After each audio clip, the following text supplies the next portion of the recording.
Hey everyone, and welcome back to GG Haven. My name is Dev, and today we're breaking down Lucian in Riftbound Spiritforged. If you enjoy fast pressure, equipment synergies, and turns where your opponent never quite gets to breathe, Lucian is the one for you. He is one of the most aggressive and rewarding legends you can play this set. This is a beginner friendly guide, but I'll also explain to you how this list scales into competitive play so you can get the best of Metal card. Let's start with the core of the deck. So the core of the deck is built around Lucian Purifier. Lucian's legend identity rewards aggression with efficiency. He thrives when conquering early, re-equipping equipments mid-combat, and chaining pressure turn after turn.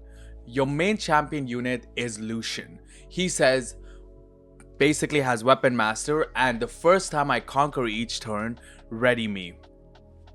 That means Lucian isn't just attacking, he's attacking again and again. Moving forward, we have Relentless Pursuit. Move a friendly unit. You may attach an equipment with the same controller to it. This turn that unit has, when I conquer, you may move me to my base. It lets you move a friendly unit, attach an equipment, and gives it the ability to return safely back to base after conquering. You need to use cards like Zonya's or like Flash or different cards like this to return cards back to your base. So this one not only helps you attach an equipment but also brings your unit back to safety. It enables safe aggression, equipment tempo, and sometimes multi-battlefield pressure. Here's a competitive tip for you.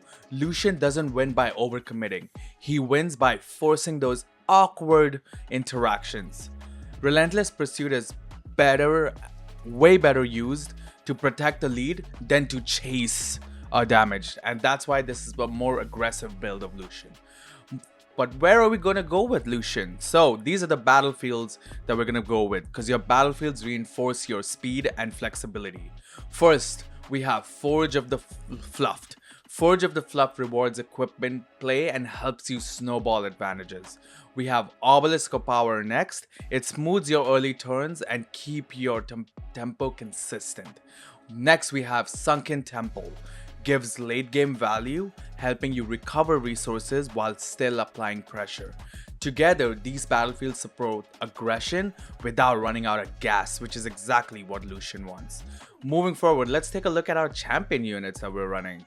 Starting off with, we have everyone's favorite, Kaisa.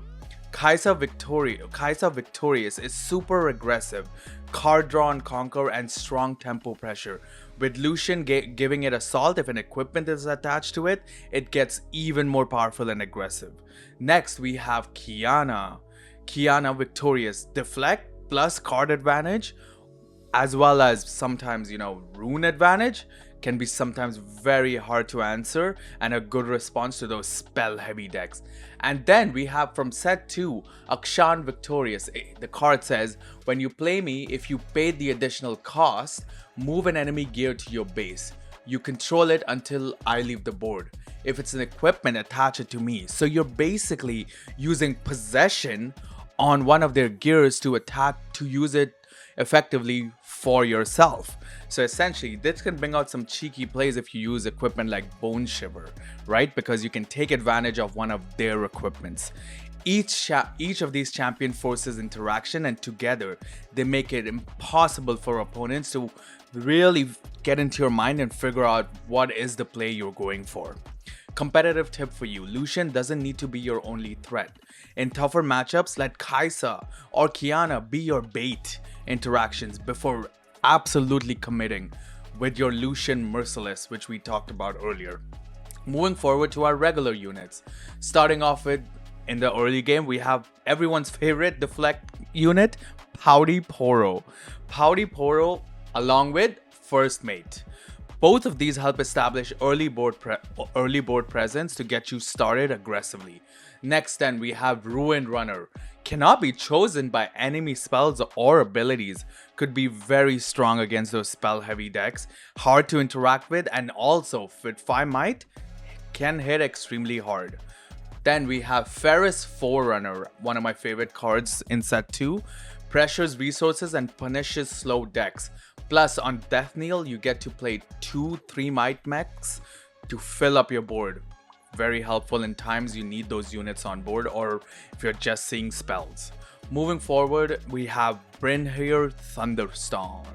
Stabilizes boards and swings tempo. When you play me, you're just denying your opponents from playing any card. So this is for your late game pressure, so that you have the win solidified, you know you're lethal. This is when you play it out. And finally, we have another new card called Dunebreaker. If you have 2 or fewer cards in hand, which the way you're plan to play this deck, this specific deck list, you are going to have 2 or less cards in your hand. You basically, the 7 might unit enters ready.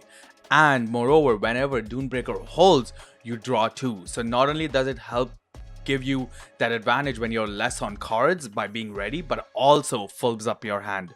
So these units let you stay aggressive without solely relying on spells or champions. Alright, let's talk about spells. This deck runs a focused high impact spell suite. First we have Blood Rush, which gives a unit +2, and we have Punch Fist, which is give a unit +5 this turn. Both of these are action speed spells, so they can help you win those cheeky battlefields when you might have a few might difference. Next we have Angle Shot. Choose a unit and an equipment with the same controller, attach that equipment to that unit or detach it from that unit, and then draw 1. Sometimes you might run into a situation where one equipment might be way more better on another unit, or you might need to do that so that your other unit will be high enough might to basically conquer that battlefield. This is when Angle Shot comes into play. It's a reaction speed too, so maybe in those cheeky battlefield showdowns, there might be a situation where attaching an equipment from another of your units could help you win that battlefield, right? So a really cool, really cheeky card, and I think it can come into play on those very critical moments. Moving forward, we have, as we talked about earlier, Relentless Pursuit. It's your core movement and safety tool, so hold on to these and don't use them too aggressively. Only use them when you think you can really swing the board advantage to your favor. Then we have Unyielding Spirit. As a Kaisa player, I hated seeing this when my opponent would play this, but essentially it prevents all spell and ability damage this turn. It can completely nullify your opponent's aggressiveness while you are moving. And we have Sabotage, which is choose an opponent. So in a 1v1, you choose your opponent, they reveal their hand, you take a non-unit card from it, and then recycle that card, essentially removing the card that you think could cause you some kind of trouble later on, or a win con that they might have that you could remove. Moving forward, we also have simple orange spells, which is Confront. Units you play this turn enter ready. With Lucian, it's super powerful because if they come in ready, they already are very aggressive, so you can easily get those conquering points. And Challenge, so like if you have Ferris, Forerunner, Ruin Runner, or Dunebreaker, you can use Challenge because they are high mighty units, and basically use that to kill your opponent's field or kind of like get them off of the battlefield easier. And let's talk about the equipment, because this whole deck revolves around the equipment. So you'll notice that there are more than regular amount of equipments that I have put in this deck. So starting off with, we have Longsword, has quick draw, gives early pressure and efficient power. And then we have something cool that we haven't showcased on the channel yet, which is Skyfall of Arion. Basically, my hold effects are also conquer effects and vice versa. So essentially, it can help you get those explosive tempo swings. So certain battlefields that you can utilize with it, like Groove of Godwillow, are very good to use with the Sunken Temple battlefield as well, right? So it really gives you that amazing pressure. Moving on, we have Hex Drinker. Basically gives your unit Deflect. So essentially, if you think you want to be very annoying with your Lucian, attach a Hex Drinker. It now has Deflect, makes it harder for your opponents to basically deal with it. It basically protects your unit. Then we have Bone Shiver. When I conquer channel 1 rune exhausted, it fuels rune generation and power scaling, helps you get to your later units much faster. And finally, we have one of the best equipment, I think, arguably in this set, called Trinity Force. basically when you hold, you score 1 point. So let me break it down for you. If you take your Dunebreaker and you hold with the Dunebreaker with the Trinity Force, you aren't just getting 2 points, one for the hold and one for Trinity Force hold, but you're also drawing 2 cards because of Dunebreaker. So that's intense value. Now let's talk about our final deck list. The game plan here is all about early pressure, equipment efficiency, and forcing opponents to answer every turn. This might be a little bit of a tougher deck because you need to readapt to switching out equipments between your units to ensure that you gain the upper hand. Your early game really needs to be establish your units, equip those equipments efficiently, and start getting those conquering points. Your mid game is chain attacks with your champion units, get those sneaky Kaisa and Kiana points or draws, and then reposition with use your Lucian Merciful to reposition and use Relentless Pursuit to force those bad trades and get your opponent off of the battlefield. And finally, your late game is to convert your equipment value into points and close before your opponent even stabilizes with your bigger units.